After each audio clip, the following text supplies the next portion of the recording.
तो बच्चों आप लोग के साथ और जो भी बच्चे हैं उनको फोन करके या मैसेज करके बुला लीजिए, क्योंकि अब हम लोग आज की क्लास को कंटिन्यू कर रहे हैं। और आज की जो क्लास है वो होगी हम लोग की वेक्टर्स एंड 3D पे। तो आपको प्रीवियस क्लास के नोट्स आप अपने ओपन कर लीजिएगा, उसी के आगे हम लोग प्रोसीड करेंगे। यानी हम लोग जो एक्सरसाइज करेंगे वो 11.2, 11.3 और मिसलेनियस, इसको कंप्लीट करेंगे क्वेश्चन वाइज। और आपको अपनी एनसीईआरटी प्रॉपर तरीके से यूज करनी है और उससे क्वेश्चंस मैं आपको कराता चला जाऊंगा। तो आई थिंक मेरी आवाज सभी लोगों को आ रही है अच्छी तरीके से, और यहाँ से हम क्लास को अब हम स्टार्ट भी करने जा रहे हैं। ठीक है, और किसी को कुछ पूछना है तो वो पूछ सकता है अभी भी।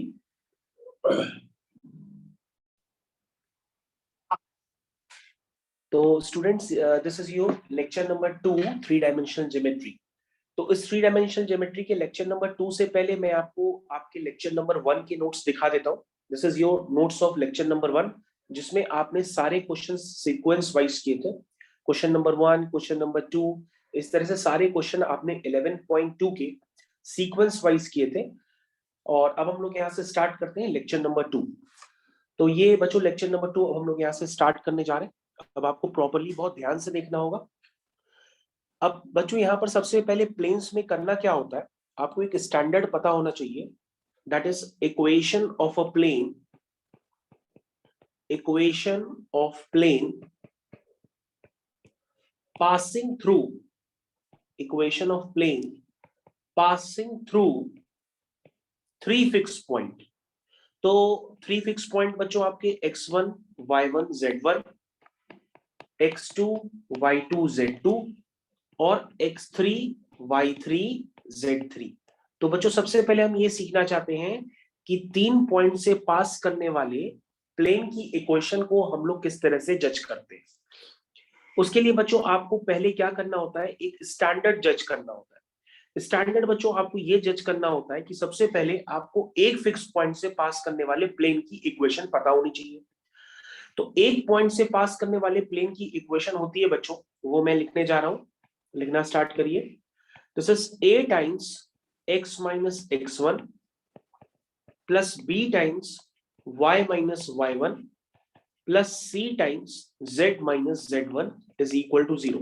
This is an equation of a plane passing through a fixed point x1, y1, z1 and ABC are the direction ratio of the normal of the plane. जो इस प्लेन का जो नॉर्मल है, उस नॉर्मल के जो डायरेक्शन रेशियो या जो डायरेक्शन वेक्टर है वो एबीसी है।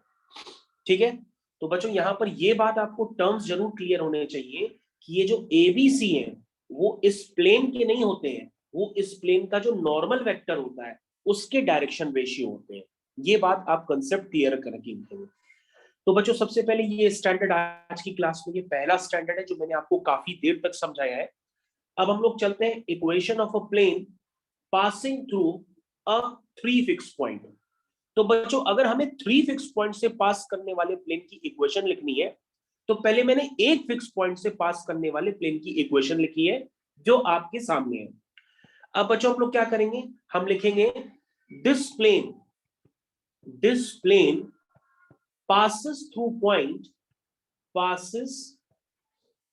point, ये प्लेन बच्चों और किससे भी पास करता है, ये पास करता है बच्चों x2 y2 z2 से। तो ये क्या करेगा, x2 y2 z2 इस प्लेन को सेटिस्फाई करेगा।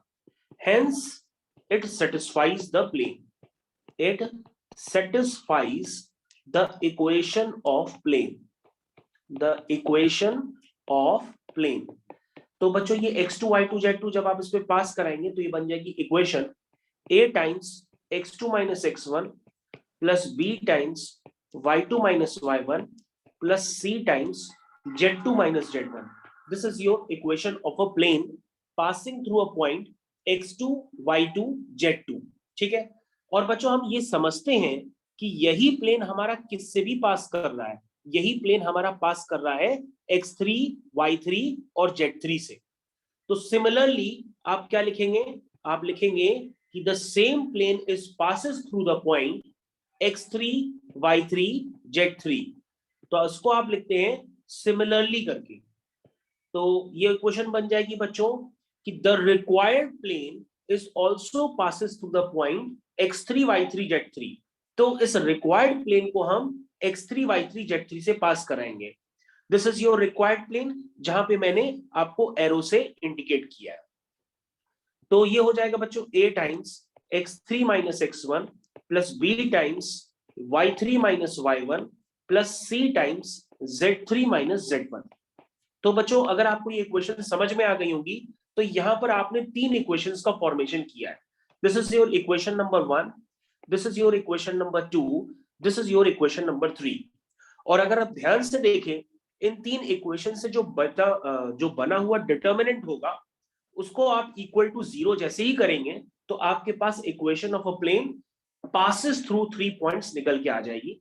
तो बच्चों आप डिटर्मिनेंट्स में कौन सी वैल्यू पुट करेंगे? आप पुट करेंगे x minus x1, y minus y1, z minus z1, फिर x2 minus x1, y2 minus y1, z2 minus z1, फिर x3 minus x1, y3 minus y1, z3 minus z1। इस तरह से ये बच्चों पॉइंट्स पास कराएंगे, तो ये हो जाएगा x minus x1, y minus y1, z minus z1। I think आप लोगों को समझ में आ गया होगा। अब ये आप इस डिटर्मिनेंट में पुट कर दीजिए। जैसे ही बच्चों डिटर्मिनेंट में आप पुट कर देंगे, तो this determinant the equation of a plane passing through 3 fix point. तो बच्चों ये सारी वैल्यूज मैं आपको पुट करके दे रहा हूं, और इससे बना हुआ डिटर्मिनेंट इक्वल टू 0 हो जाएगा। तो बच्चों आप ध्यान से देखिए, यहां पर एक आपने स्टैंडर्ड जनरेट कर लिया है, जिसको हम लोग डायरेक्टली क्वेश्चंस में यूज कर सकते हैं। तो बच्चों ये आपको एक स्टैंडर्ड की तरह याद रखना होगा। This is a equation of a plane passing through 3 fix point. I think यहां तक सबको समझ में आ गया होगा कि ये एक प्लेन की इक्वेशन है जो 3 फिक्स पॉइंट से पास करती है। ओके, किसी को प्रॉब्लम इसमें हो तो अभी भी बता दे। किसी को कोई प्रॉब्लम हो तो वो अभी भी बता सकता है। This is equation of a plane passing through 3 fixed points. Okay, तो यहां तक समझ गए। अब हम लोग बच्चों कुछ क्वेश्चन इसके करके देखते हैं, तो उससे हम लोग को पूरा आइडिया मिलता चला जाएगा। चलिए, तो सबसे पहले बच्चों हमारे पास यहां पर इस तरह के क्वेश्चंस को करने के लिए हम लोग को एक्सरसाइज 11.3 पे आना पड़ता है। तो बच्चों सभी लोग अपनी 11.3 एक्सरसाइज ओपन कर लीजिए, और वहां से मैं एक आपको इंपॉर्टेंट क्वेश्चन करा के बताता हूं कि क्वेश्चन आप किस तरह से करेंगे। And this is your exercise 11.3। तो बच्चों 11.3 में अगर आप ध्यान से देखें, तो आपको ये दिखाई देगा क्वेश्चन नंबर 6, ये है। तो क्वेश्चन नंबर 6 को मैंने कॉपी कर दिया है, और इसी को मैं आपको करके बताता हूं। तो बच्चों this is your question number 6 of 11.6। ये सभी बच्चों की स्क्रीन पे पूरी तरीके से आ गया है, ये ठीक है। This is your question number 6 11.3। तो दिस इज योर 11.3, तो आप डाल दीजिएगा दिस इज एक्सरसाइज 11.3 का 6th क्वेश्चन है। तो अगर आप बच्चों ऊपर वाले स्टैंडर्ड को यूज करेंगे, तो आप directly equation of a plane passing through 3 fix point उसको जनरेट कर लेंगे, ठीक है। तो कैसे लिखेंगे बच्चों? सबसे पहले इसको लिखेंगे x1 y1 z1, इसको लिखेंगे x2 y2 z2, और ये आपका x3 y3 z3। ओके बच्चों, सबसे पहले क्या लिखते हैं? x माइनस x1, ठीक है। देखो ध्यान से, ये आपका स्टैंडर्ड है, स्टैंडर्ड आपको पता होना चाहिए। फिर क्या लिखते हैं? y माइनस y1, ठीक है। फिर क्या लिखेंगे? z माइनस z1, तो माइनस माइनस प्लस हो जाएगा। अब समझ में आ गया। अब चलिए, अब लिखते हैं x2 माइनस x1, तो यानी कि 6 माइनस 1। फिर y2 माइनस y1, यानी कि 4 माइनस 1। फिर क्या? z2 माइनस z1, यानी कि माइनस 5 प्लस 1।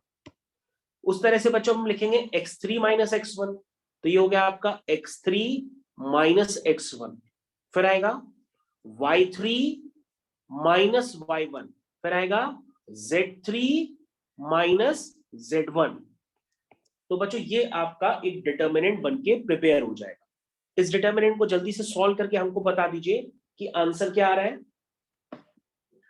जल्दी से इस डिटर्मिनेंट को सॉल्व करिए और मेरे को आंसर कंफर्म कर दीजिए कि आंसर क्या आ रहा है। किसी ने सॉल्व किया? एनीवन? तो बच्चों जब आप इसको सॉल्व करोगे तो सॉल्व करने पर आपके पास जो इक्वेशन बनेगी, ये डिटर्मिनेंट जो आएगा वो 0 आएगा। अगर आप ध्यान से देखें तो सभी बच्चे इसको जब सॉल्व करेंगे तो यहां से आपके पास 0 0 आने लगेगा। ध्यान से देखो, ध्यान से देखो किया। तो जब आप जो सॉल्व करोगे तो ये इक्वेशन आ जाएगी 0x plus 0y plus 0z is equal to 0। इस तरह से ये 0 इक्वल टू 0 आ जाए। इसका मतलब बच्चों ये इक्वेशन क्या रिप्रेजेंट कर रही है? ये इक्वेशन बच्चों रिप्रेजेंट कर रही है किसको? ये एक आइडेंटिटी को रिप्रेजेंट कर रही है, क्योंकि यहां पर अगर हम एक्स वाई जेड की खूब सारी वैल्यूज डालेंगे तो हर बार LHS इक्वल टू RHS आ जाए। इसका मतलब ये बच्चों क्या है? ये है कोलिनियरिटी की कंडीशन। यानी कि अगर आप यहां पे लिखना चाहें तो आप लिखेंगे there will be infinite number of planes passing through these given points. ठीक है ना? तो आप लिख सकते हैं यहां पे since the points are collinear then there will be infinite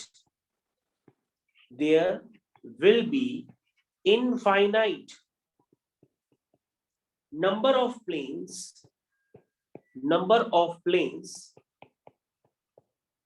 ठीक है, passing through given points, passing through the given points। तो बच्चों ये क्वेश्चन आपको समझ में आना चाहिए कि अभी आपने इतनी देर में क्या सीखा।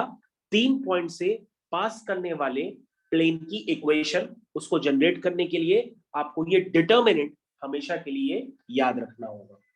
ठीक है? और बच्चों अगर आप इस क्वेश्चन को समझ गए हो तो इसका सेकेंड पार्ट आप खुद से करिए, वहां पर एक रियल में प्लेन की इक्वेशन निकल करके आ जाएगी। तो बच्चों ये आपका सेकेंड पार्ट है। अगर आप इसको खुद से करेंगे तो आपके पास एक रियल का प्लेन निकल के आएगा, क्योंकि यहां पे तो एक आइडेंटिटी बन गई। यहां पे तो ऐसे कई सारे प्लेन हो सकते हैं, लेकिन यहां पर एक यूनिक प्लेन निकल के आएगा 6th के सेकेंड पार्ट में। तो ये बच्चों 6th क्वेश्चन का सेकेंड पार्ट है। जल्दी से इसको करना स्टार्ट कर दीजिए। This is question number 6 second part, और ये एक्सरसाइज आपकी चल रही है 11.3। चलिए जल्दी से करिए। ये आपका हो जाएगा x1 y1 z1 x2 y2 z2 x3 y3 z3। Determinant बना लीजिए, उसमें सारी वैल्यूज पुट कर दीजिए। ठीक है? डिटर्मिनेंट तो आपको लर्न हो गया डिटर्मिनेंट जल्दी से लर्न हो गया तो बता दीजिए क्या लिखते हैं।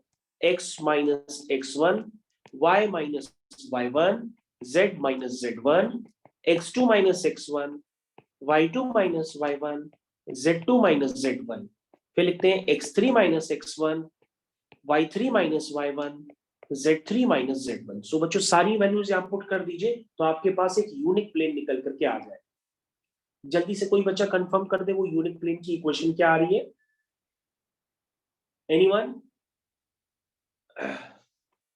कोई बच्चा इसको कंफर्म कर दे जल्दी से कि उस यूनिक प्लेन की इक्वेशन क्या आ रही है जो इन 3 पॉइंट से पास कर रहा है।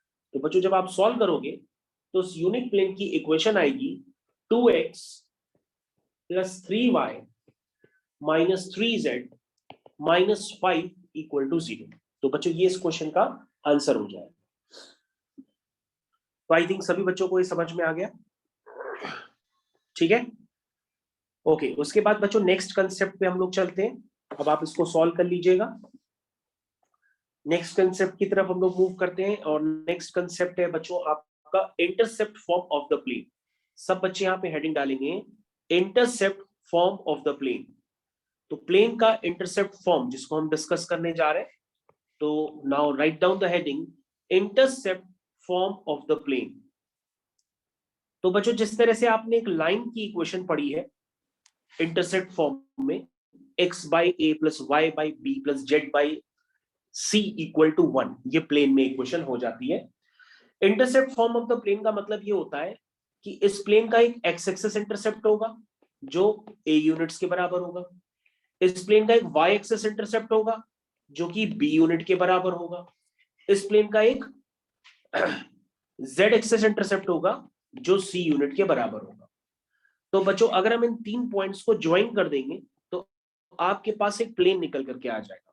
तो इसी को हम लोग कहते हैं intercept form of the plane. This is called intercept form of plane. तो बच्चों इसकी अगर आप इक्वेशन डिराइव करना चाहें तो इसकी इक्वेशन डिराइव करना काफी आसान काम है। आपको सिर्फ एक काम करना होगा, इसमें काम ये करना होगा कि आप equation of a plane passing through 3 points वाला कंसेप्ट यहां पे लगा दीजिए। तो इसका मतलब ये हो जाएगा x1 y1 z1, ये बन जाएगा x2 y2 z2, और ये बन जाएगा x3 y3 z3। डिटर्मिनेंट में सारी वैल्यूज पुट कर दीजिए तो आपके पास इक्वेशन निकल के आ जाएगी x upon a plus y upon b plus z upon c equal to 1। ये बच्चों इक्वेशन आपके पास निकल के आ जाएगी। इससे आपको क्लियर हो जाएगा कि x के नीचे क्या है, x एक्सिस इंटरसेप्ट, y के नीचे क्या है, y एक्सिस इंटरसेप्ट, और z के नीचे क्या है, z एक्सिस इंटरसेप्ट। इसलिए हम इस इक्वेशन को क्या कहते हैं, intercept form of the plane. तो ये उसकी स्टैंडर्ड इक्वेशन है, इसे आप याद रखेंगे और मैं आपको अभी इसका एक क्वेश्चन भी कराऊंगा। तो मेरे ख्याल से आप समझ गए होंगे कि ये जनरेट कैसे होती है। मेरे ख्याल से सभी बच्चों को समझ में आ गया। क्या मेरी आवाज सभी लोगों को आ रही है? ओके, रिस्पॉन्स करते रहो, मेरे को पता नहीं पड़ रहा है। ठीक है, तो हम लोग आगे कंटिन्यू करते हैं। तो बच्चों अगर आप इस पे बेस्ड एक क्वेश्चन करना चाहते हैं तो आप इस पे क्वेश्चन भी कर सकते हैं। जैसे आप एक्सरसाइज 11.3 में क्वेश्चन नंबर 7 को एकदम प्रॉपर तरीके से कर सकते हैं, क्योंकि क्वेश्चन नंबर 7 एक एमसीक्यू का फॉर्म भी ले सकता है। तो this is your question number 7, जिसको मैं आपको अभी करके बताने वाला हूं। आपकी स्क्रीन पे आ गया है, ध्यान से देखिए। ठीक है, विजिबल है सबको? लिखा है find the intercept cut off by the plane 2x plus Y minus Z equal to 5। अब बच्चों इसको करने का तो एक तरीका ये भी है कि इसमें एक बार y को 0 डालो, z को 0 डालो तो x एक्सिस इंटरसेप्ट पता पड़ जाएगा। उसी तरीके से फिर x को 0 डालो, z को 0 डालो तो y एक्सिस इंटरसेप्ट पता पड़ जाएगा। सिमिलरली आपको z एक्सिस का भी इंटरसेप्ट पता पड़ जाएगा जब आप x को 0 y को 0 पुट करेंगे, है ना। लेकिन अभी हमने जो पढ़ा हमें तो उसको यूज करके करना है। तो हम उसको यूज करके कैसे करेंगे? सबसे पहले हम सोचेंगे कि हमारे पास इक्वेशन इस फॉर्म में नजर आए, जो ये इक्वेशन हमारे पास है। तो इक्वेशन है हमारे पास 2x plus Y minus Z equal to 5। तो बच्चों सबसे पहले हम क्या करेंगे, आरएचएस में 1 बनाएंगे। तो आरएचएस में 1 बनाने के लिए हम क्या करेंगे, पूरी इक्वेशन को 5 से डिवाइड करेंगे। पूरी इक्वेशन को 5 से डिवाइड करेंगे। समझ में आया? उसके बाद बच्चों x के नीचे x एक्सिस इंटरसेप्ट होता है, y के नीचे y एक्सिस इंटरसेप्ट होता है, और z के नीचे z एक्सिस इंटरसेप्ट होता है। तो बच्चों आई थिंक आप लोगों को क्लियर हो गया कि इसके इंटरसेप्ट कट ऑफ क्या क्या है। इसके इंटरसेप्ट कट ऑफ हो गए आपके क्या क्या हो गया बच्चों, एक हो गया 5/2, एक हो गया 5, और दूसरा हो गया -5। क्या इसका आंसर सभी लोगों को क्लियर है? ओके, तो मेरे ख्याल से ये भी बच्चों आपको कंसेप्ट क्लियर हो गया होगा। ओके, तो बच्चों हम लोग नेक्स्ट कंसेप्ट पे चलते हैं। नेक्स्ट कंसेप्ट क्या होता है? नेक्स्ट कंसेप्ट पे हम लोग को ये देखना है कि बच्चों हमारे पास प्लेन की इक्वेशन 2 तरह से लिखी जाती है। तो पहले हम एक प्लेन बना लेते हैं और प्लेन की इक्वेशन हम आपको बताते हैं। तो बच्चों जैसे ये प्लेन है, अगर ये प्लेन किसी फिक्स पॉइंट से पास कर रहा है जिसका पोजीशन वेक्टर है a और इस प्लेन का नॉर्मल वेक्टर है n, तो बच्चों इस प्लेन की इक्वेशन क्या होती है? This is equation of a plane. Equation of plane passing through fixed point having position vector a and normal vector भी आपको गिवन है। तो बच्चों इस प्लेन की इक्वेशन क्या होती है? आप लिखते हो r dot n is equal to a dot n, इस तरह से लिखते हो। क्या आपको क्लियर है? और बच्चों this is general equation of a plane. लेकिन अगर हमसे पूछा जाता है equation of a plane equation of plane in normal form. तो कोई बच्चा है जो क्लास में बता सकता है कि नॉर्मल फॉर्म में प्लेन की इक्वेशन क्या होती है? Equation of a plane in normal form. तो बच्चों equation of a plane in normal form होती है r dot n cap is equal to d, जहां पे ये n कैप क्या होता है? यूनिट वेक्टर होता है, इस प्लेन का नॉर्मल भी होता है और वही नॉर्मल अब एक यूनिट वेक्टर बन जाता है, और जो d होता है वो उस प्लेन का ओरिजिन से डिस्टेंस होता है। तो बच्चों ये दोनों ही इक्वेशंस में बस डिफरेंस ये है कि ऊपर वाले में नॉर्मल वेक्टर है लेकिन नीचे वाले में नॉर्मल यूनिट वेक्टर है। और यहाँ पे d क्या है? d is the distance from origin. d क्या है? d is distance from origin. तो आप लोग को बताई गई होगी इस तरह से इक्वेशंस, क्या आप लोग को बताई गई हैं? क्योंकि आप लोग का वेक्टर्स 3D कंप्लीट भी हो चुका है पहले से।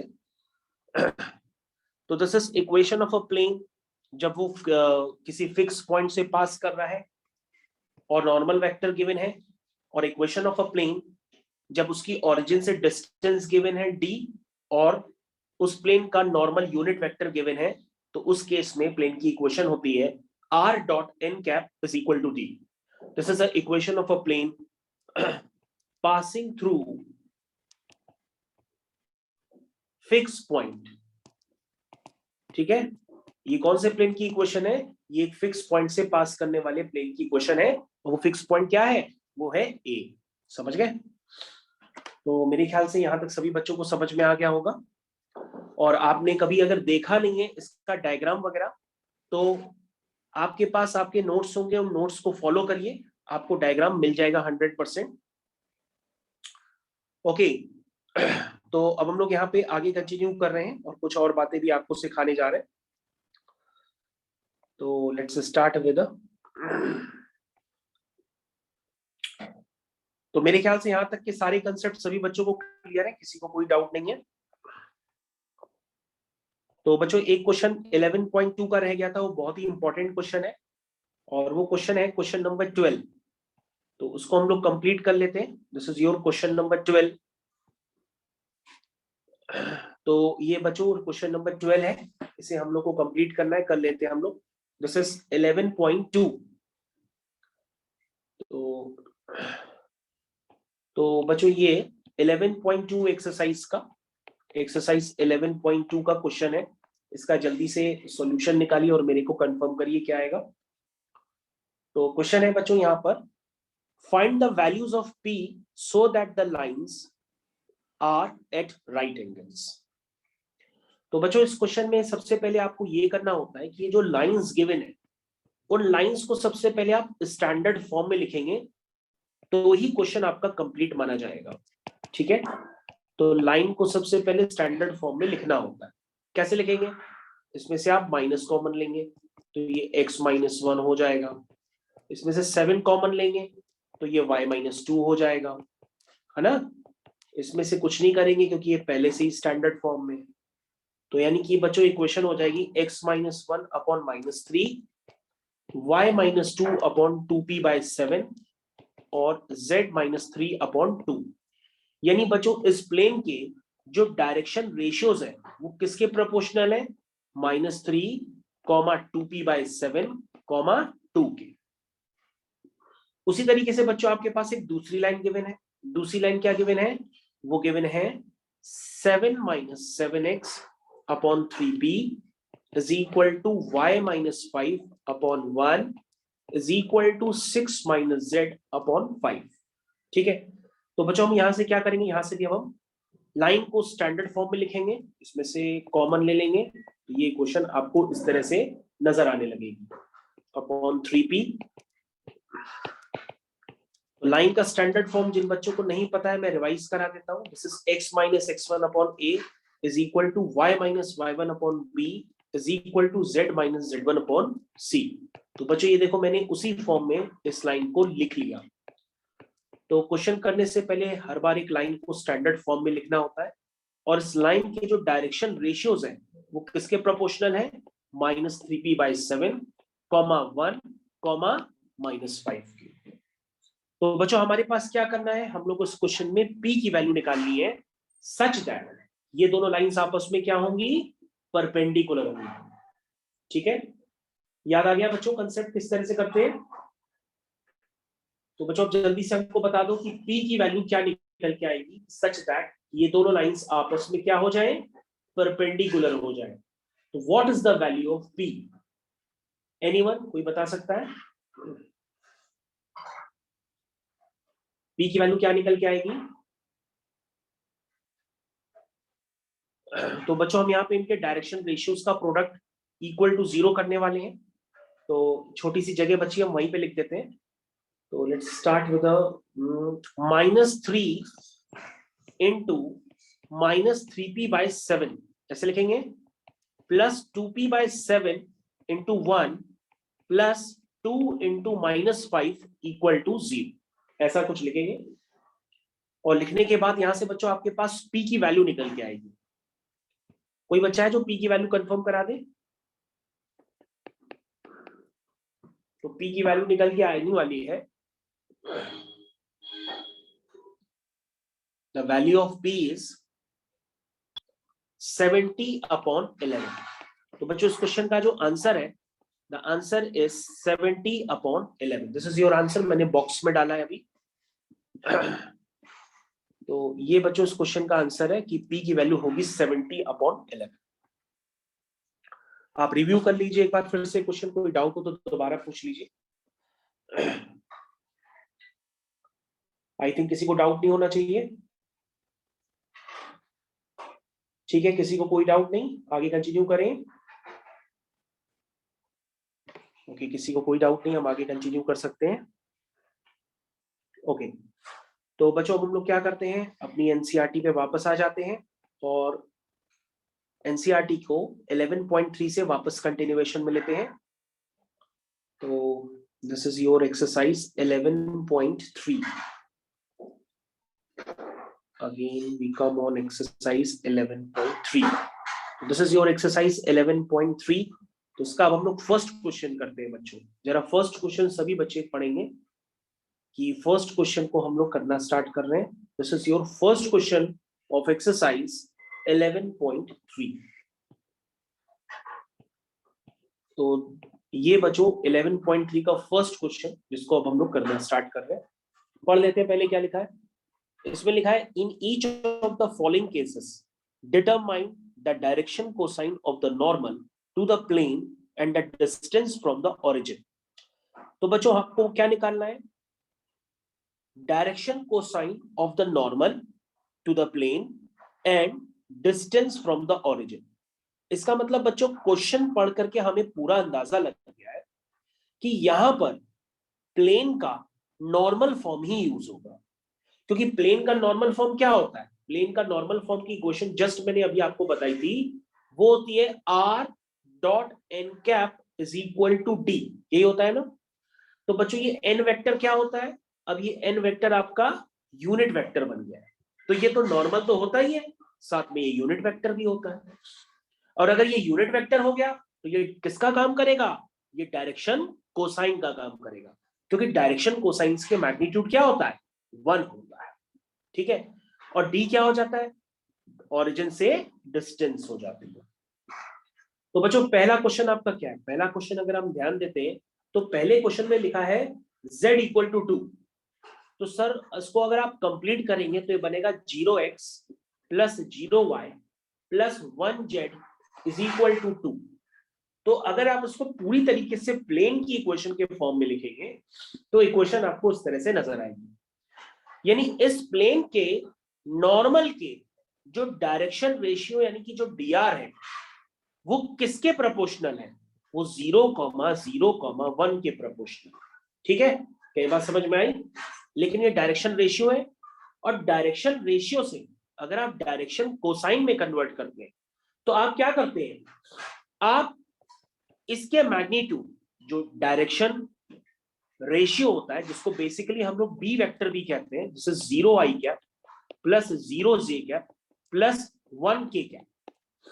अगर आप इस वेक्टर को चाहे b कहें चाहे n वेक्टर कहें, अगर आप इसको डायरेक्शन कोसाइन में कन्वर्ट करना चाहते हैं तो आप क्या करते हैं, पहले आप इसका मैग्नीट्यूड निकालते हैं। तो बच्चों जब आप इसका मैग्नीट्यूड निकालोगे तो ये मैग्नीट्यूड क्या आएगा, 1 आएगा। तो यहां से आपके पास एन कैप आ जाएगा, यानी कि इसका यूनिट वेक्टर, जिसको आप डायरेक्शन कोसाइन भी कह सकते हैं क्योंकि मैग्नीट्यूड 1 होगा, वो क्या आएगा, वो आएगा सेम। क्योंकि अगर हम 1 से डिवाइड करेंगे तो कोई फर्क ही नहीं पड़ेगा, क्योंकि एन वेक्टर तो पहले से ही आपका यूनिट वेक्टर है। यानी कि जो बच्चों एन कैप हो जाएगा उसमें कोई भी असर नहीं पड़ेगा, यानी N cap is same as vector है। क्या ये बात सभी को समझ में आ गई? इसका मतलब आपका जो एन वेक्टर है उसको आप लिखेंगे 0i upon 1 plus 0j upon 1 plus 1k upon 1। ये बच्चों मैंने 1 इसलिए लिखा ताकि आप समझ जाए, क्योंकि मैंने यूनिट वेक्टर में उसको कन्वर्ट किया है तो मॉडुलस से डिवाइड किया, ठीक है। और हर क्वेश्चन में ही सेम काम करना है। यहां पे इसलिए नहीं पता पड़ रहा है क्योंकि एन वेक्टर और एन कैप वेक्टर दोनों ही सेम है। ओके, तो बच्चों आपके पास फाइनल इक्वेशन बनी क्या, आपके पास फाइनल इक्वेशन बनी है R dot N cap is equal to D के फॉर्म में जनरेट करनी होती है।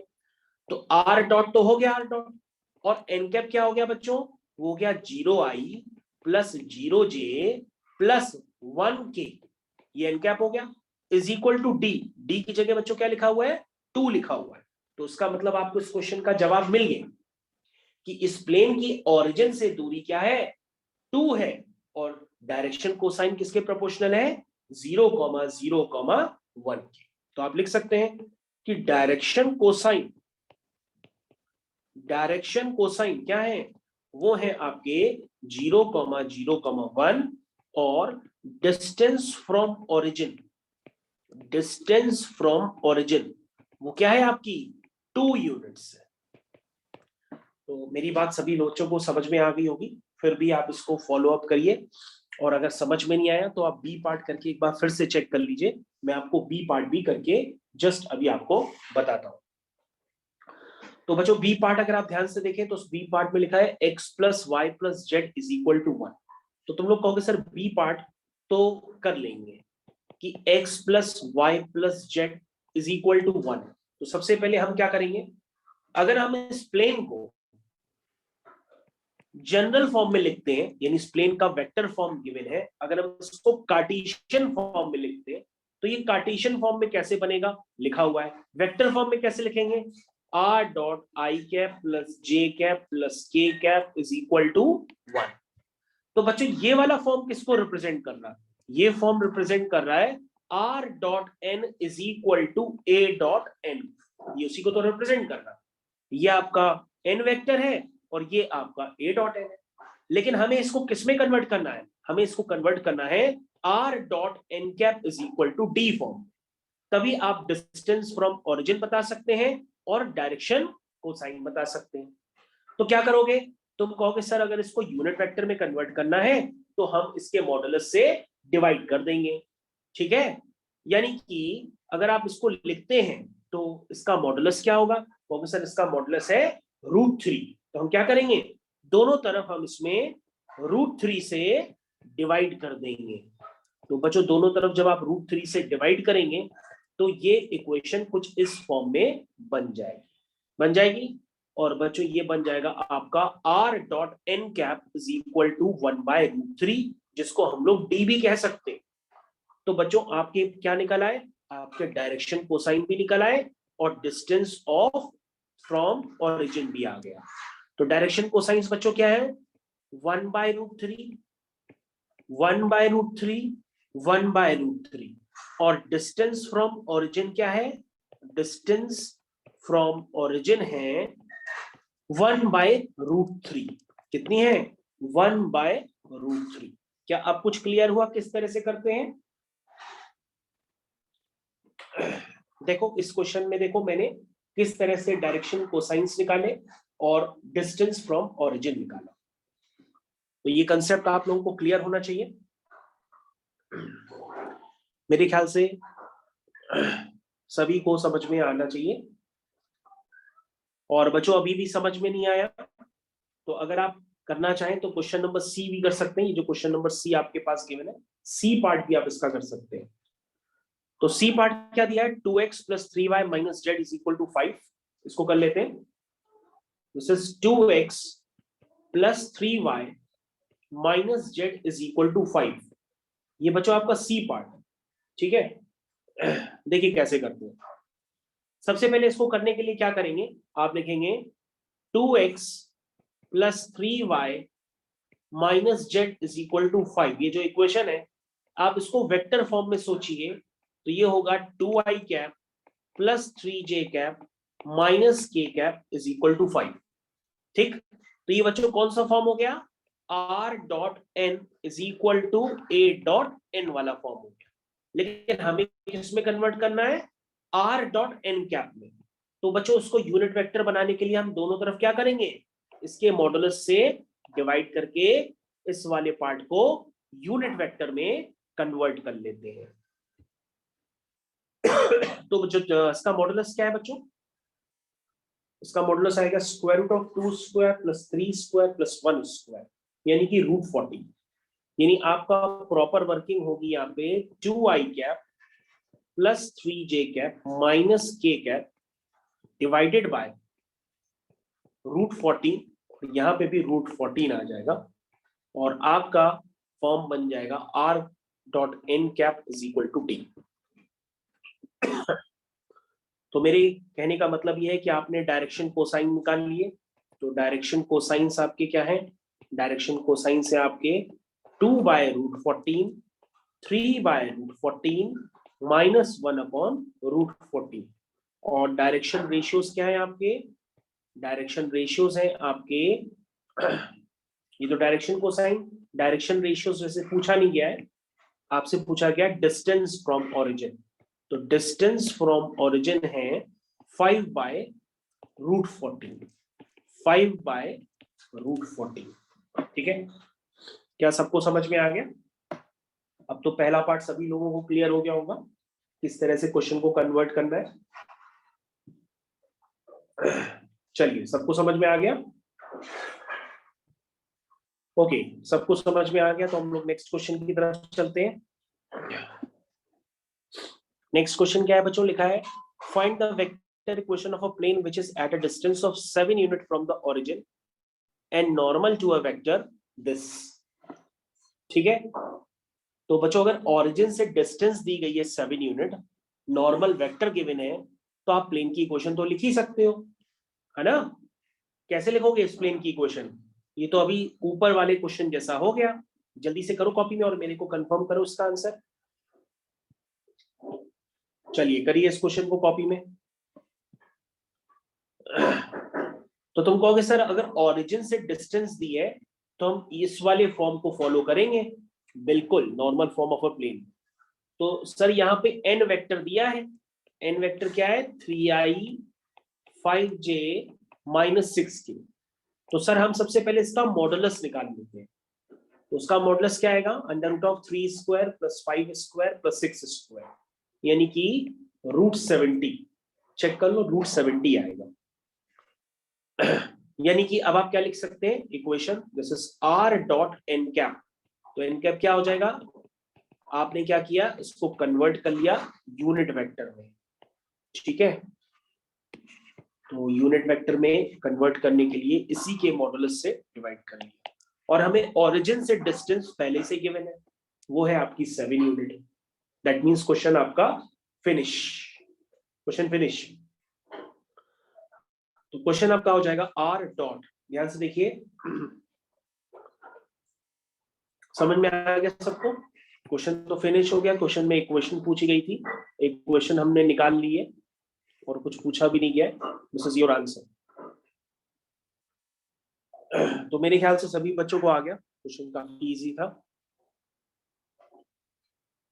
कोई भी ऐसा बच्चा जिसको क्लास में क्वेश्चंस ना समझ में आ रहे हो वो हमको अभी भी बता सकता है। ओके, मेरे ख्याल से सभी को क्लियर है। तो क्वेश्चन नंबर 3 करें क्या? क्वेश्चन नंबर 3 तो बहुत ही आसान है, वेक्टर फॉर्म दिया है, कार्टेशियन फॉर्म में कन्वर्ट करना है। तो किसी भी एक क्वेश्चन को आप करके अपना कंप्लीट कर सकते हैं मोटिव। कोई भी बच्चा कर ले इसको। चलिए स्टार्ट करें, इसको करिए सभी लोग अपना। कार्टेशियन इक्वेशन में इसको कन्वर्ट करना। तो इक्वेशन है आपके पास, इक्वेशन है आपके पास r dot I plus J minus के इज इक्वल टू 2।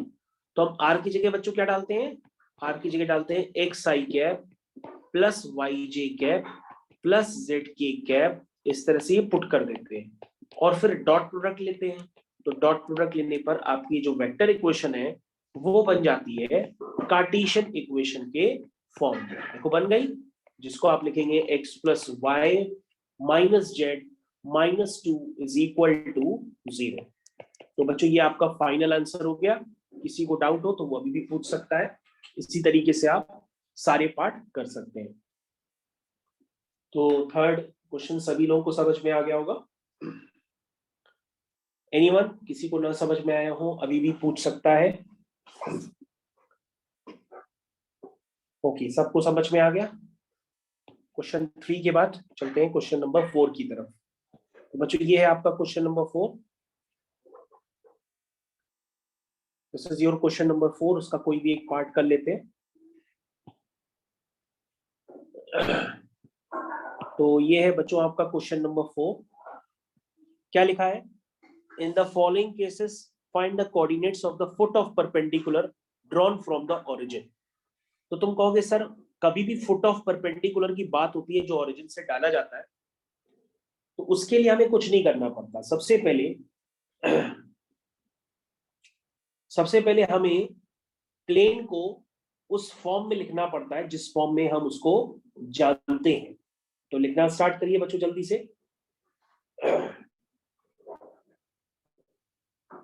और अगर आप बिल्कुल नहीं जानते हो तो आपके पास जो स्ट्रेटेजी हो आप उससे भी कर सकते हैं, क्योंकि इस तरह के क्वेश्चंस को करने के लिए सबकी अपनी अपनी स्ट्रेटेजीज भी होती हैं अलग अलग। अगर आपकी स्ट्रेटेजी कुछ अलग है तो आप उसको भी यूज कर सकते हैं। कई बच्चे क्या करते हैं, प्लेन इस तरह से बना लेते हैं और प्लेन बनाने के बाद उनको कहा जाता है कि आपको फुट ऑफ परपेंडिकुलर के कोऑर्डिनेट्स निकालने हैं। तो फुट ऑफ परपेंडिकुलर कहाँ है, ये है। और कहां से डाला गया है, ओरिजिन से डाला गया है, ठीक है। और किस पे डाला गया है, इस प्लेन पे डाला गया है। तो अगर आप अपनी स्ट्रेटेजी यूज करना चाहें तो अपनी स्ट्रेटेजी से भी कर सकते हैं। अपनी स्ट्रेटेजी आप कैसे लगा सकते हैं, आप ये कहेंगे कि सर इस प्लेन का जो नॉर्मल वेक्टर है वो तो हमें गिवन है, तो इस प्लेन के नॉर्मल वेक्टर के जो डायरेक्शन रेशियोज है वो किसके प्रोपोर्शनल होंगे, वो होंगे 2, 3, 4 के, ठीक है। तुम कहोगे सर अगर ये पता है तो हम इस लाइन की इक्वेशन लिख सकते हैं। इस लाइन की इक्वेशन क्यों लिख सकते हैं, क्योंकि एक फिक्स पॉइंट से पास हो रही है और ये लाइन जिस लाइन के पैरेलल है उसके डायरेक्शन रेशियोज पता है। तो सर हम इस ए बी लाइन की इक्वेशन लिख सकते हैं। तो equation of line A B क्या हुई बच्चों, वो ही x minus x1 upon A is equal to y minus y1 upon B is equal to z minus z1 upon C. इस तरह से भी लिख सकते हैं। इज इक्वल टू लैम्डा मान लेते हैं।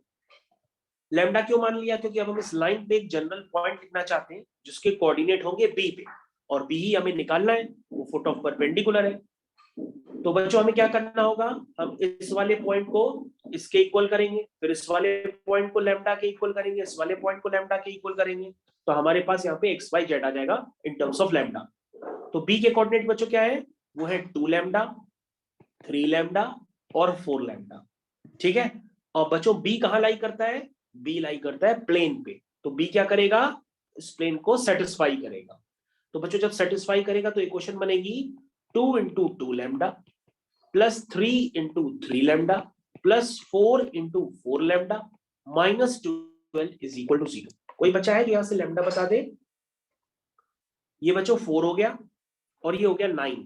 9 और 4 कितना हुआ 13, और आपका ये हो गया 13 लैम्डा और ये हो गया आपका 16 लैम्डा इज इक्वल टू 12। यहां तक समझ में आया। अब ये हो गया बच्चों 29 lambda is equal to 12। That means आपका जो लैम्डा निकल के आ गया वो आ गया 12/29। और बच्चों अगर आपका लैम्डा निकल के आ गया तो आपका फुट ऑफ परपेंडिकुलर आ गया which is equal to B. तो बच्चों ये आपका फाइनल आंसर हो गया विच इज बी। तो कैसे लिखेंगे? Foot of perpendicular is 2 lambda, ये बच्चों आपका लैम्डा हो गया। 3 लैम्डा, ठीक है समझ में आया, और कॉमा 4 लैम्डा। तो बच्चों ये आपका फाइनल आंसर हो गया। लेकिन फिर भी ना समझ में आए हो तो आप दोबारा हमको बता सकते हैं। This is your foot of perpendicular, foot of perpendicular. अब बच्चों इस मेथड से करने का फायदा ये है क्योंकि अगर आप ओरिजिन बदल करके भी कोई नया पॉइंट ले सकते हैं तो उससे भी आप फुट ऑफ परपेंडिकुलर निकाल सकते हैं। तो अगर आप ओरिजिन बदल के एक नया पॉइंट लेंगे तो भी आपका फुट ऑफ परपेंडिकुलर इजीली निकल आएगा। क्या ये सबको समझ में आ गया किस तरह से निकालते हैं फुट ऑफ परपेंडिकुलर? कोई ऐसा बच्चा जिसको अभी भी डाउट हो वो हमसे पूछ सकता है। किसी को कोई डाउट नहीं? ओके, कोई डाउट नहीं तो बहुत अच्छी बात है। ओके, तो ये क्वेश्चन बच्चों कंप्लीट हो गया। अब हम लोग चलते हैं क्वेश्चन नंबर 5 पे। क्वेश्चन नंबर 5 का हम लोग एक पार्ट करके देख लेते हैं। This is question number 5। तो ये हो गया बच्चों आपका क्वेश्चन नंबर 5। आपकी स्क्रीन पे है, पूरा ध्यान से देखिए।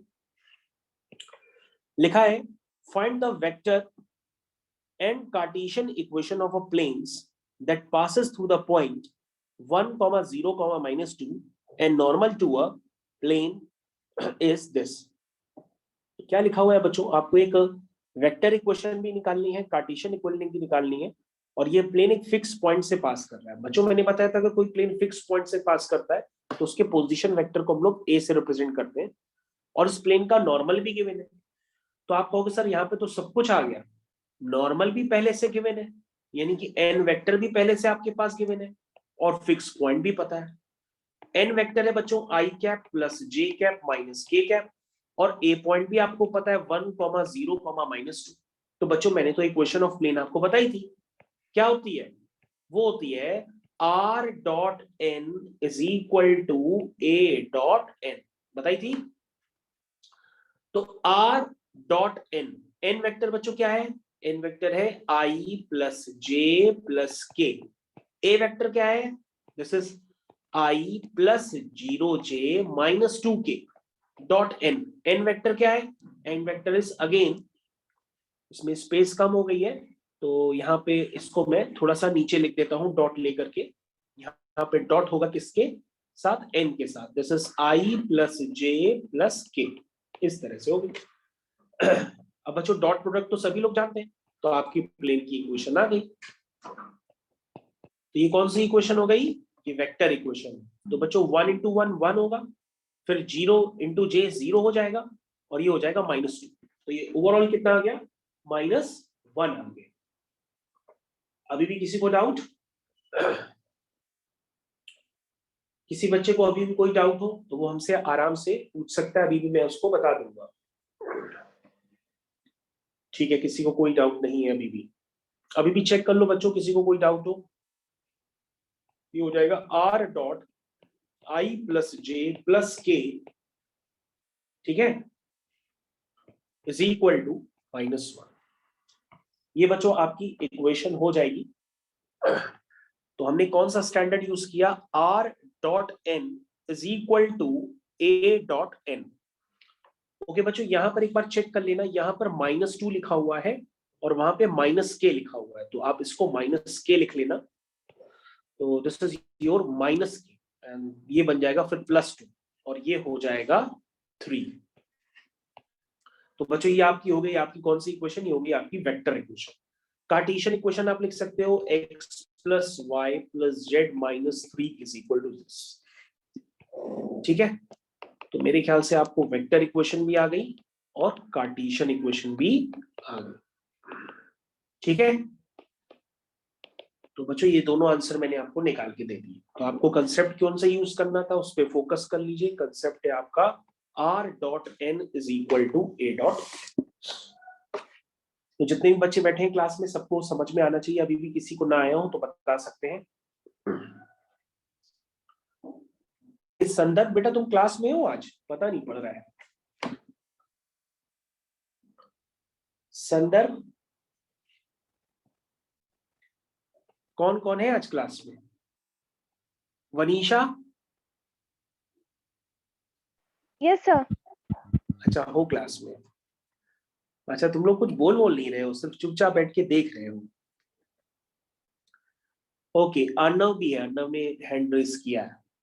ओके तो बच्चों हम लोग ने यहाँ पर क्वेश्चन कंप्लीट कर लिए। क्वेश्चन नंबर 5 भी हो गया, क्वेश्चन नंबर 6 भी हो गया, क्वेश्चन नंबर 7 भी हो गया, क्वेश्चन नंबर 8।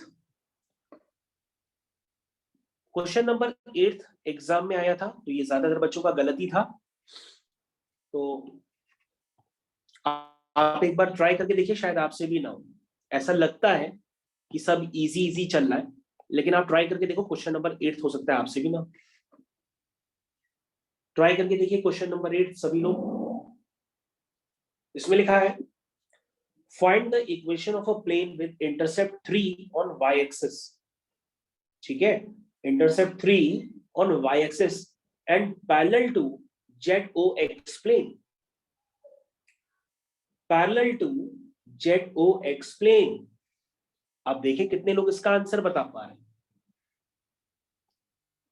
क्यों भाई, कोई आंसर बता पाएगा? तो ये आपका OX Y Z। तो ZOX प्लेन कहां पर है बच्चों? ZOX प्लेन दिखाई दे रहा है? ZOX प्लेन बच्चा वो होगा जो इस प्लेन के ऊपर होगा, मतलब क्योंकि Z वेक्टर तो प्लेन के बाहर ही निकल जाता है। तो अगर आप उस वेक्टर को देखना चाहते हैं तो ZOX प्लेन तो ये होगा आपका फिलहाल, अगर आप ZOX प्लेन को देखना चाहते हैं। ये मतलब 2D में नहीं है, ये प्लेन के बाहर निकल रहा, ऊपर की तरफ निकल रहा है। जिस कॉपी में आप लिख रहे हैं उस कॉपी के ही ऊपर निकलना है। ठीक है, अब आपको कह रहा है एक प्लेन की इक्वेशन निकालो, ठीक है, जिसका इंटरसेप्ट y एक्सिस पे 3 यूनिट है। कितना है? y एक्सिस पे 3 यूनिट है और वो उस प्लेन के पैरेलल है। तो अगर आप उस प्लेन को इमेजिन करोगे तो वो प्लेन, अगर आपको उस प्लेन के पैरेलल बनाना है तो वो उस प्लेन के पैरेलल प्लेन तो ऐसे ही होगा जो y एक्सिस को, जिसका y एक्सिस इंटरसेप्ट होगा कुछ। तो y एक्सिस इंटरसेप्ट कितना है जो भी बच्चों कट कर रहा है? ये y एक्सिस इंटरसेप्ट है इसका 3 यूनिट। कितना है? 3 यूनिट। ठीक है, तो बच्चों ये कुछ ऐसा है। ठीक, तो बच्चों अब एक बात बताओ, इस पॉइंट के कोऑर्डिनेट कितने हैं? इस पॉइंट के कोऑर्डिनेट है 0, 3, 0। ठीक है, तो बच्चों ये सोचने में काफी लोगों को प्रॉब्लम होती है, लोग सोचते रह जाते हैं और इस क्वेश्चन का आंसर उनको काफी तकलीफ देता है। तो इस क्वेश्चन का जो सही आंसर है, कौन बच्चा बता सकता है? इस क्वेश्चन का जो सही आंसर है वो होगा y इज इक्वल टू 3, यानी इस प्लेन की जो इक्वेशन होगी वो होगी y इज इक्वल टू 3। ठीक है, तो इस प्लेन की इक्वेशन क्या होगी? y is equal to 3। y is equal to 3। अगर आप नहीं सोच पाते तो सोचने के लिए आप ऐसे सोच लीजिए कि किसी एक पॉइंट से पास करने वाले प्लेन की इक्वेशन मैंने आपको क्या सिखाई थी? ये बताई थी। अब ये प्लेन किससे पास कर रहा? ये प्लेन पास कर रहा है आपका 0, 3, 0 से। तो बच्चों जब आप इसको पास कराओगे तो पास कराते ही आपको फीलिंग आनी चाहिए कि इस प्लेन की इक्वेशन y इक्वल टू 3 बन जाए।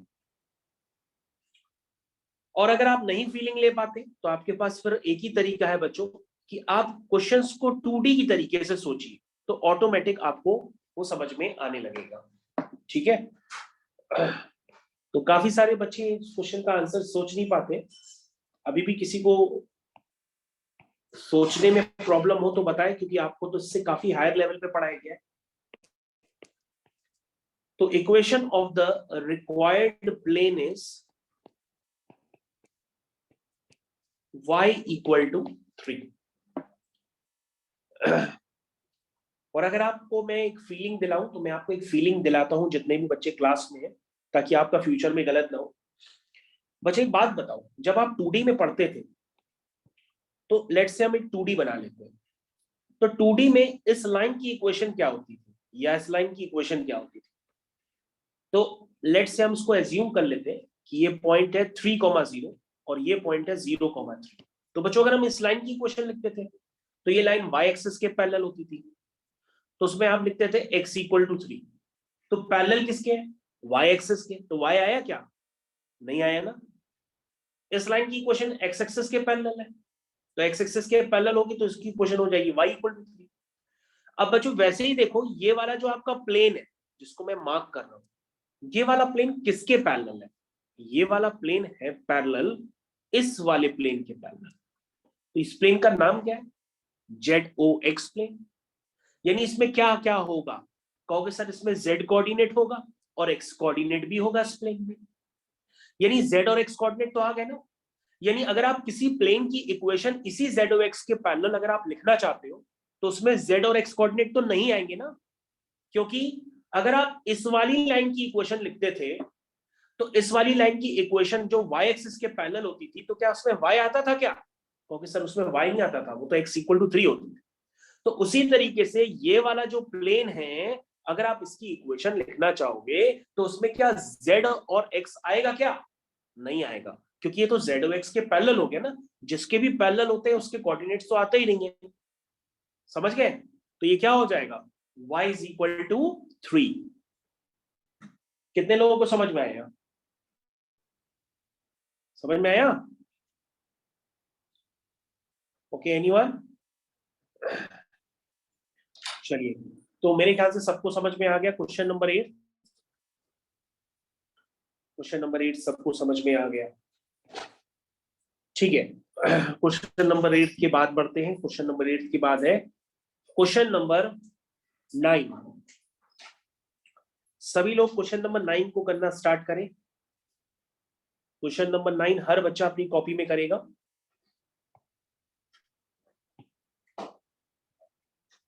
चलिए स्टार्ट करिए क्वेश्चन नंबर 9 के साथ।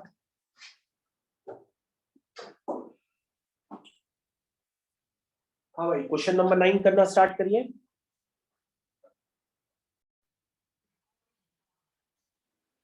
तो this is your question number 9 of exercise 11.3। जिन बच्चों को कंसेप्ट्स बिल्कुल भी नहीं याद आ रहे हैं कि उन्होंने पहले क्या पढ़ा है, तो मैं आपको रिवाइज करवा देता हूँ।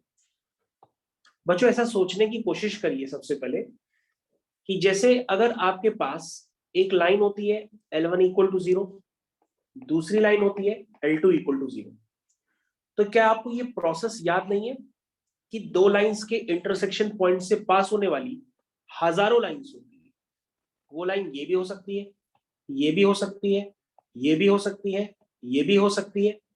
तो ये क्या रिप्रेजेंट करती है? Family of lines. तो फैमिली ऑफ लाइंस की इक्वेशन आपको बताई गई थी L1 plus lambda times L2 equal to 0। उसी तरह से दो प्लेन्स के इंटरसेक्शन पॉइंट से पास होने वाले हजारों प्लेन्स हो सकते हैं, तो उनकी इक्वेशन होती है पहला प्लेन प्लस लैम्डा टाइम्स दूसरा प्लेन इक्वल टू 0। ठीक है, तो पहला प्लेन क्या है? वो है 3x minus Y plus 2z minus 4 plus lambda times दूसरा प्लेन है x plus Y plus z minus 2 is equal to 0। तो बच्चों ये मैंने इक्वेशन लिखी है, इक्वेशन ऑफ अ प्लेन। मेरे ख्याल से सभी को क्लियर होनी चाहिए। फैमिली ऑफ प्लेन्स की इक्वेशन। अब बच्चों हम क्या करते हैं, इसको सिंप्लीफाई करते हैं। x के साथ लेते हैं x वाले टर्म्स, तो 3 प्लस लैम्डा, y के साथ y वाले टर्म्स, तो -1 प्लस लैम्डा, z के साथ आएगा 2 प्लस लैम्डा और कांस्टेंट होगा -4 -2 लैम्डा इक्वल टू 0।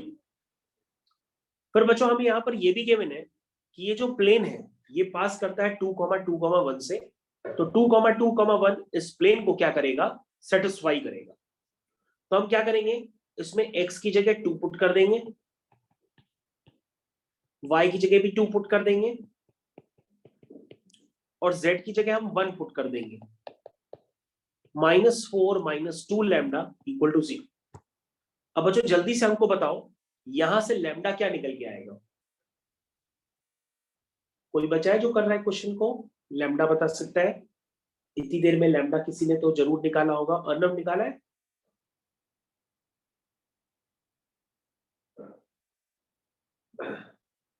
कोई बच्चा लैम्डा को कंफर्म करा दे जल्दी से।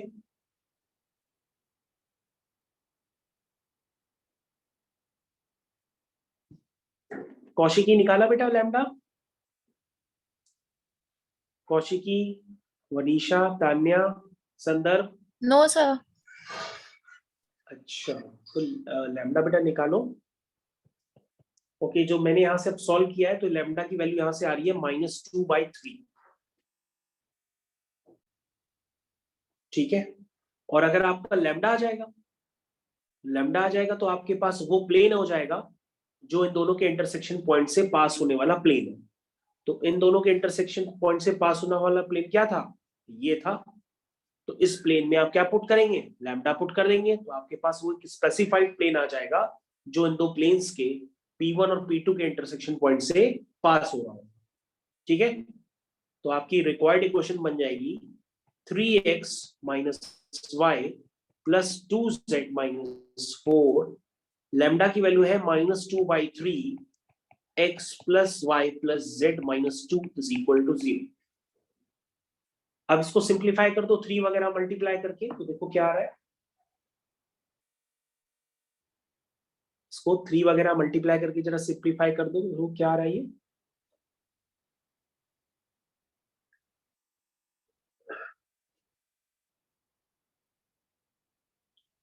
ये निकल के आ रहा है 7x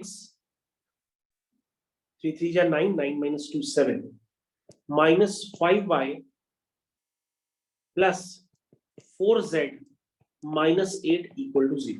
this is your final answer. Kaushiki check करो बेटा, तुमको समझ में नहीं आया तो तुम दोबारा पूछ लेना।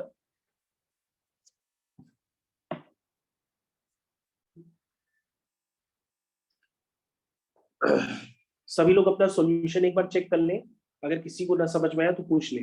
अर्नव आ गया तुमसे?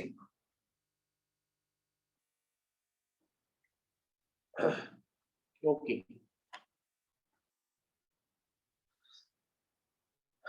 तो बच्चों हम लोग एक एक करके क्वेश्चन करेंगे, आपको भी करने हैं साथ में। अगर आप नहीं करेंगे तो फिर तो काम खराब हो जाएगा, आपको साथ में करने हैं क्वेश्चंस।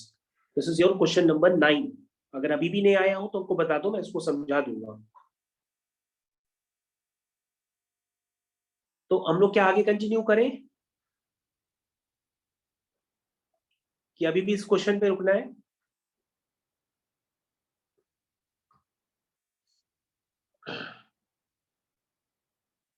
तो ठीक है, हम लोग नेक्स्ट क्वेश्चन पे चलते हैं। This is your question number 10।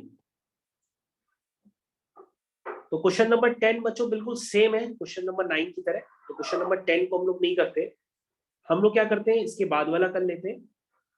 या चलो एक काम कर लेते हैं, क्वेश्चन नंबर 10 को भी कर ही लेते हैं।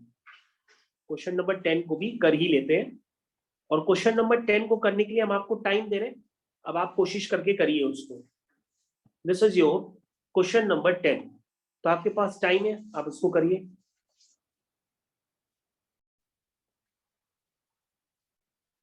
तो बच्चों नेक्स्ट क्वेश्चन है आपके पास एक प्लेन 1 गिवन है। This is your plane 1। Plane 1 की इक्वेशन को बच्चों अगर आप कार्टेशियन फॉर्म में लिखेंगे तो ये बन जाएगी 2x + 2y - 3z - 7 = 0। उसी तरीके से ये बच्चों प्लेन 2 है, अगर आप इसको कार्टेशियन फॉर्म में लिखेंगे तो बन जाएगी 2x + 5y + 3z - 9 = 0। अब इन दो के इंटरसेक्शन पॉइंट से पास होने वाला जो प्लेन होगा वो होगा P1 + lambda times P2 = 0। Check करिए। तो P1 आपका क्या है? 2x + 2y - 3z - 7, ये पहला प्लेन, प्लस लैम्डा टाइम्स दूसरा प्लेन = 0। ठीक है, तो बच्चों हम यहाँ पे x कॉमन ले लेते हैं तो अंदर आएगा 2 + लैम्डा। y कॉमन ले लेते हैं 2 + यहां पर आएगा 2 + 2 लैम्डा। 2 + 2 लैम्डा, ठीक है। y के साथ क्या आएगा 2 + 5 लैम्डा, z के साथ आएगा -3 + 3 lambda, -7 -9 lambda is equal to 0, ठीक है। समझ में आ गया। अब बच्चों ये जो आपका प्लेन है वो किससे पास करता है, वो पास करता है 2, 1, 3 से, तो पास करा दो 2, 1, 3 से पास करता है, इसको पास करा दो, तो यहां से लैम्डा निकल आएगा। कोई बता दे हमको लैम्डा कितना आ रहा है।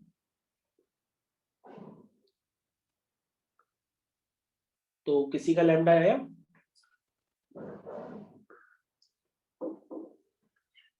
तो बच्चों जब आप इसको इवैल्यूएट करोगे तो लैम्डा की वैल्यू निकल के आएगी 10/9, और लैम्डा आ जाएगा तो आपके पास इस रिक्वायर्ड प्लेन की इक्वेशन आ जाएगी, ठीक। तो अब आपको कुछ नहीं करना है, इसी इक्वेशन में आपको पुट करना है लैम्डा, तो इक्वेशन आ जाएगी 2x, ध्यान से देखिए मैं इक्वेशन लिखना स्टार्ट कर रहा हूं। इक्वेशन आ जाएगी आपकी 2x + 2y - 3z - 7 + lambda times 2x + 5y + 3z - 9 = 0, ठीक है। ये बच्चों इक्वेशन आ जाएगी, जिसको आप सिंप्लीफाई करेंगे तो 9 2 जा 18, 18 और 20 38, तो इक्वेशन आ जाएगी 38x + 68y + 3z - 153 = 0, ऐसी आएगी, जिसको अगर आप कन्वर्ट करेंगे वेक्टर फॉर्म में तो ये वेक्टर फॉर्म में निकलेगी r.38i, 68j एंड 3k, ठीक है, = 153। तो आपका आंसर पूछा गया था आपसे वेक्टर फॉर्म में, तो वेक्टर फॉर्म में आंसर अब आपके पास है, आप उसको वेरीफाई कर सकते हैं। This is your final answer. Check करिए सॉल्यूशन। तो बच्चों इस क्वेश्चन को मैंने काफी धीरे धीरे कराया, किसी को अभी भी डाउट हो तो पूछ सकता है।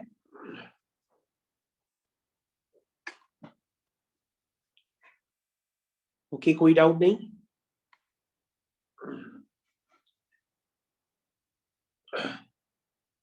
तो ठीक है, कोई डाउट नहीं तो अच्छी बात है। अब हम लोग यहाँ पर क्वेश्चन नंबर 11 को करने से पहले ब्रेक ले लेते हैं। ये क्वेश्चन नंबर 11 है जो अभी हम लोग ब्रेक के बाद करना स्टार्ट करते हैं, और जिनको ब्रेक नहीं लेना है वो ये क्वेश्चंस करते रहे आराम से। तो ये क्वेश्चन है जो आपको अब करना है क्या। This is your question number 11 of exercise 11.3, यहां से हम लोग करेंगे, ठीक है।